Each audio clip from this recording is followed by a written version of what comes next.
तो hello guys, स्वागत है यार मोशन चैप्टर के एक नए पार्ट के अंदर, पार्ट 2। देखो, स्टार्टिंग में बहुत सारे क्वेश्चन देंगे आपको बीच बीच के अंदर, उसका सॉल्यूशन आपके पास नहीं होता, लेकिन अपन पढ़ते जा रहे हैं तो सॉल्यूशन सॉल्व करते जाएंगे। ये क्लास 9th और चैप्टर 7 के अंदर आता है। तो देखो, पहला क्वेश्चन किस तरह आता है मोशन चैप्टर में से कि an object has move through a distance, can it have zero displacement, if yes support your answer with an example. तो support your answer with example, तो देखो ये भी करेंगे अपन। क्वेश्चन समझते हैं। क्वेश्चन क्या बोला, इसने ये बोला है कि भाई कोई ऑब्जेक्ट है वो मूव करता है डिस्टेंस, तो क्या जो डिस्प्लेसमेंट है वो जीरो हो सकता है कि। तो मैंने पार्ट 1 में आपको एक बात बताई थी कि डिस्टेंस तो पॉजिटिव होती है, लेकिन डिस्प्लेसमेंट पॉजिटिव, नेगेटिव और जीरो तीनों हो सकती है। अच्छा साहब, ये चीज़ तो समझ में आ गई। मतलब डिस्प्लेसमेंट जीरो हो सकती है, ये कन्फर्म हो गया अपन को, लेकिन डिस्टेंस जीरो नहीं हो सकती, ये चीज़ है। और दूसरा मैंने आपको ये चीज़ सिखाई थी, क्या चीज़ सिखाई थी कि जैसे पीछे पार्ट है, प्रीवियस पार्ट में अपन आंसर लिखते हैं 1, ठीक है। आंसर 1 तो मैं आपको लिख देता हूँ, लेकिन समझाऊंगा सबसे पहले कि एक ग्राउंड में आप खड़े हो, या आप खड़े हो ये ए पॉइंट पे, यहाँ से आप गए ये 2 किलोमीटर, फिर ठीक है आप फिर ये नीचे आए 1 किलोमीटर, और फिर वापस से आप गए 2 किलोमीटर, और फिर ऊपर गए आप 1 किलोमीटर। तो देखो, डिस्टेंस तो हो गई 2 किलोमीटर प्लस 1 किलोमीटर, फिर 2 किलोमीटर 1 किलोमीटर, मतलब 2 2 4 5 और 6 किलोमीटर तो डिस्टेंस ही चला है ना। 6 किलोमीटर चला है, लेकिन डिस्प्लेसमेंट कितना है। डिस्प्लेसमेंट बोलता है डायरेक्शन, और क्या बोलता है इनिशियल और फाइनल पॉइंट। देखो, इनिशियल और फाइनल पॉइंट सेम है, इसका कौन साइड हो गया, मतलब जहाँ ए पॉइंट से इसने स्टार्ट करा था घूम फिर के वापस ए पे आ गया, तो वो हो गया 0 किलोमीटर। क्वेश्चन यही बोला था कि जीरो डिस्प्लेसमेंट हो सकता है कि, तो यस हो सकता है। तो अपन इसको इंग्लिश में किस तरह लिखेंगे, बड़ा सिंपल है। तो देखो इस तरह लिखेंगे इसका आंसर कि यस एन ऑब्जेक्ट, समझा भी दिया मैंने, या आप डायग्राम बना सकते हो। ऑब्जेक्ट कैन हैव ज़ीरो, देखो किस तरह आंसर बनाते हैं, displacement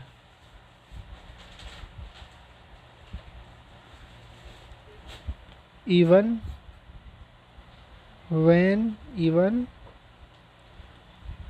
when it has moved through a distance. वही चीज़ लिखी है, थ्रू अ डिस्टेंस। देख लो, अपन पार्क में घूमे थे, तो डिस्टेंस तो अपने ट्रेवल करी है ना यार घूमने पर भी, लेकिन जब भी अपना डिस्प्लेसमेंट जीरो हो गया। एग्जाम्पल समझ मैंने क्या लिखा, yes an object can have zero displacement even when it has move through a distance. देखो, डिस्टेंस तो अपन मूव करे हैं, लेकिन डिस्प्लेसमेंट जीरो है, इसका मतलब बता भी दिया मैंने। दिस हैपन क्यों होगा, ये पार्ट 1 में भी अपने बात करी थी कि दिस हैपन कब होगा, व्हेन फाइनल पोजीशन, देखते रहो, when final position and initial position are same. Initial position of an object are consider या सेम। आर कंसाइड मतलब क्या होता है, एक ही पोजीशन पे, या कंसाइड, या आप और सेम लिख सकते हो, ठीक है। फिर उसके बाद एग्जाम्पल लिखना। एग्जाम्पल में आप ये लिख सकते हो, लिखना खुद, मैं रीड कर देता हूँ। If a person move around a park और a garden and stand on a place where he started its initial position and final position. जैसे आप कह सकते हो, इसमें आप लिख देना ABCD। एग्जाम्पल कुछ भी लिख सकते हो भाई, ये तो आपके ऊपर है। उसने बोला कि किस तरह आप लिख सकते हो, और भी बहुत सारे एग्जाम्पल लिख सकते हो कि आप person move AB then BC then CD then DA then it's initial position and final position is same then displacement is zero. तो ये इस तरह सॉल्व करते हैं इसको। क्वेश्चन नंबर 1 हो गया। बाकी आपके स्कूल में किस तरह कराएंगे आप, उसमें भी आप तवज्जो देना। अब दूसरा क्वेश्चन क्या है, दूसरा क्वेश्चन है कि a farmer moves along the boundary of a square field of side 10 metre in 40 second. मतलब किसने बोला कि भाई एक फार्मर है, जो उसकी बाउंड्री है ना स्क्वायर की, उस पर ना 10 सेकंड में, नहीं 40 सेकंड में 10 मीटर चलता है। मूव्स लिखा हुआ है ना, तो चलता है। What will be the magnitude of a displacement of a farmer at the end of 2 minute 20 second from his initial position. बड़ा ही सिंपल सा क्वेश्चन है, बड़ा कोई उसमें वो डाउट वाली चीज़ नहीं है। तो देखो मैं आपको सिखाता हूँ इसमें। देखो आपने क्वेश्चन तो पढ़ लिया होगा यार, इसका सॉल्यूशन बड़ा सिंपल होता है, लेकिन बहुत बच्चे कन्फ्यूज़न होते हैं। क्या होता है कि जो फार्मर मूव कर रहा है बाउंड्री में, मतलब उसने बोला कि भाई 40 सेकंड के अंदर 10 मीटर जा रहा है, ठीक है, 40 सेकंड में 10 मीटर जा रहा है, ये चीज़ लिखी हुई होगी, हाँ ये लिखा हुआ है, स्क्वायर है। स्क्वायर में मतलब क्या है, ये 10 मीटर तो ये 10 मीटर, ये 10 मीटर तो ये 10 मीटर। अच्छा अब एक चीज़ बताओ, इसने पूछा क्या है, इसने पूछा है डिस्प्लेसमेंट। आप तो ये चीज़ लिखते हुए जाओ, बड़ा सिंपल होता है। डिस्प्लेसमेंट पूछा है और वो भी क्या पूछा है, 2 मिनट और 20 सेकंड का पूछा है क्वेश्चन के अंदर। तो सबसे पहले जो 2 मिनट 20 सेकंड है, इसको आप टोटल पूरे को सेकंड में कन्वर्ट कर लो, क्योंकि अपन के पास ये लिखा हुआ है 40 सेकंड है अपने पास। तो देखो अगर मैं इस चीज़ को कन्वर्ट कर दूँ 2 इंटू 60, क्योंकि 1 मिनट इज इक्वल टू कितना होता है, 60 सेकेंड होता है।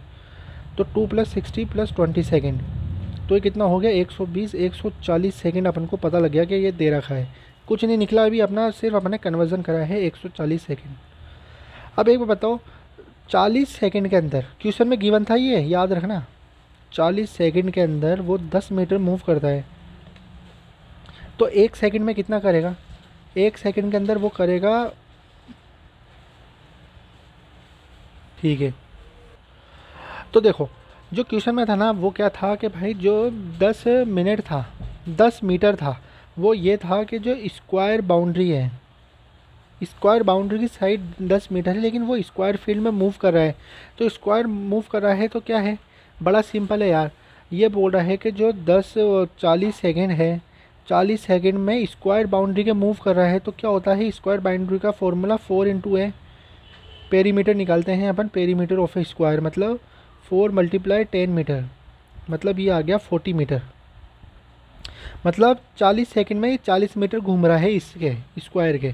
तो इधर देखो कितना आ जाएगा, 10 सेकंड में 40 मीटर घूम रहा है ये, तो 1 सेकंड में कितना हो गया, 40 मीटर अपॉन 40। देखो 40 नीचे चला गया इसके, तो ये आ गया 1 सेकंड के अंदर 1 मीटर घूम रहा है ये इससे अपन को ये चीज़ समझ में आ गई।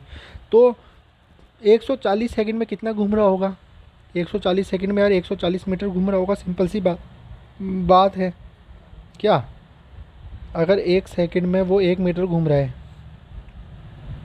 तो 140 सेकंड में वो कितना घूम रहा होगा, 140 मीटर घूम रहा होगा, ठीक है। अब अपन को क्या निकालना है, अपन को ये निकालना है कि कितना राउंड वो घूमा, मतलब उसकी अपन को डिस्प्लेसमेंट चाहिए ना। तो मैं बताऊँगा, देखो बड़ा सिंपल है, आप देखते जाओ। अभी देखो डिस्टेंस टोटल अपनी आ गई कि भाई डिस्टेंस तो 140 है, और जो अपने पेरीमीटर निकाला है वो 40 है।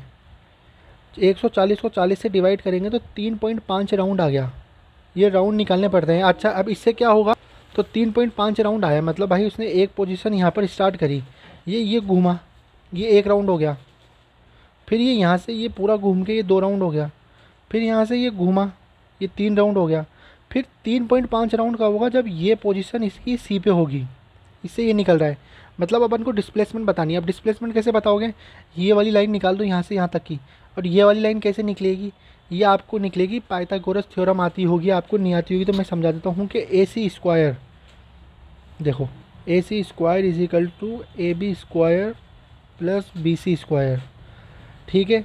10 का स्क्वायर प्लस 10 का स्क्वायर AC स्क्वायर, तो AC इज इक्वल टू कितना हो गया, 200 मीटर स्क्वायर। 100 होता है, ये 100 होगा, 100 गया 200 हो गया, तो ये निकल जाएगा आपका, करोगे तो 10 × √2, तो ये आ गया 14.14 मीटर। तो 14.14 मीटर क्या आ गया, ये डिस्टेंस आ गई आपकी। किस तरह आ गई, अब आप नॉर्थ साउथ ईस्ट वेस्ट बना सकते हो। अगर आपकी पोजीशन आप ऐसे रख लो, इसके अंदर ये मान लो कि भाई ये पोजीशन नॉर्थ ईस्ट की, तो देखो नॉर्थ साउथ ईस्ट और ये वेस्ट, ये मान लो आप। तो देखो ये पोजीशन इसकी कहाँ हो गई, north east from initial position, देखो north east from the initial position, तो मतलब अपन को तो ये निकालना था सिंपल सा कि 14.14 मीटर कैसे आया है। अच्छा ये क्वेश्चन मैंने सॉल्व तो कर दिया, अगर तुम्हें नहीं समझ में हो तो मैं तुम्हें एक बार और समझा दूंगा, तो तुम घबराना मत, लाइक करना, सब्सक्राइब करना। वैसे तो मैंने पूरा सॉल्व कर दिया है। तो बस यार मिलते हैं ऐसे ही अगले पार्ट के लिए।